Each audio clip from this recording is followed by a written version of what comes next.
1947 में जब भारत आजाद हुआ लेकिन भारत का बंटवारा हो गया, पाकिस्तान बन गया और हिंदुस्तान रह गया। उस समय का जो पाकिस्तान था, उस पाकिस्तान में 17% हिंदू रहता था और भारत में 3 करोड़ मुसलमान बचा हुआ था। 3 करोड़, वो केवल गांधी की बदौलत बच गया। तो 3 करोड़ वो यहां पर था, हम वहां 17% थे। अब देश को आजाद हुए 75 साल हो गए। इन 75 सालों का गणित आप लगाएंगे तो आपको पता चलेगा, जिस पाकिस्तान की भूमि में 17% हिंदू था, आज पाकिस्तान में 1% भी हिंदू नहीं बचा है। और आज से 70-75 साल पहले भारत में जो लोग 3 करोड़ थे, आज वो 30 करोड़ हो चुके। 30 करोड़। अब आप बताओ कितने गुना बढ़ गए? 10 गुना बढ़ गए। 3 करोड़ से 30 करोड़ हो गए। आने वाले 75 सालों में अगर इसी प्रकार से इनका रेशियो चलता रहा तो आने वाले 75 सालों में क्या होगा?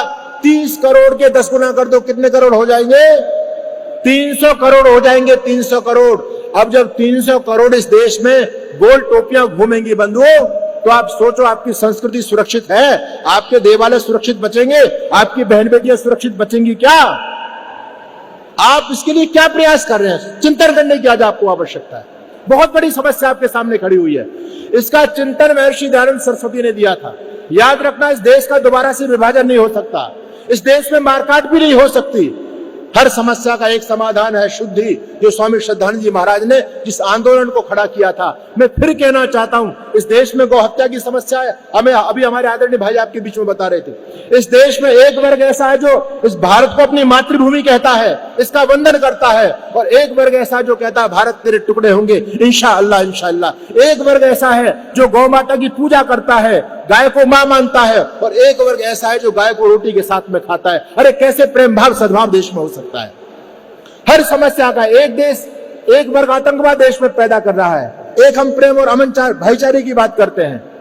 तो यदि हम सबकी विचारधारा एक थी, पहले हम सबके पूर्वज एक थे, ओवैसी भी इस बात को मानता कि मेरे पूर्वज हिंदू थे। फारूक अब्दुल्ला जम्मू कश्मीर का प्रधानमंत्री, वो भी इस बात को कहता कि मेरे पंडित बालमुकुंद कौर जो मेरे दादा थे वो भी कश्मीरी ब्राह्मण थे। मोहम्मद अली जिन्ना, उनके पिता का नाम था जैनाबाई ठक्कर, वो भी हिंदू थे। अरे हम सबका डीएनए एक है, हम सबके पूर्वज एक हैं। अभी कुछ सालों से कुछ ऐसे वैचारिक जिहादी लोगों ने और हमारे उन जो कन्वर्ट भाई थे मुसलमान, उनके दिमागों में जहर घोल दिया गया, उनको इस भूमि से दूर किया जा रहा है। तो अगर इसी प्रकार से अलगाववाद देश में चलता रहा तो आने वाले समय में भारत की क्या हालात बनेंगे? 20 साल बाद के भारत की कल्पना करके देखो। एक तरफ इस देश में सरतन से जुदा के नारे लग रहे हैं, एक तरफ इस देश में गजब हिंदी की तैयारियां चल रही हैं, आपके भारत को खंड खंड टुकड़ों में बांटने की भयंकर योजनाएं चल रही हैं। आने वाले 20 साल का भारत आप अपनी पीढ़ियों के हाथ में कैसे सौंप कर जाना चाहते हो? चिंतन आज आपको करना पड़ेगा।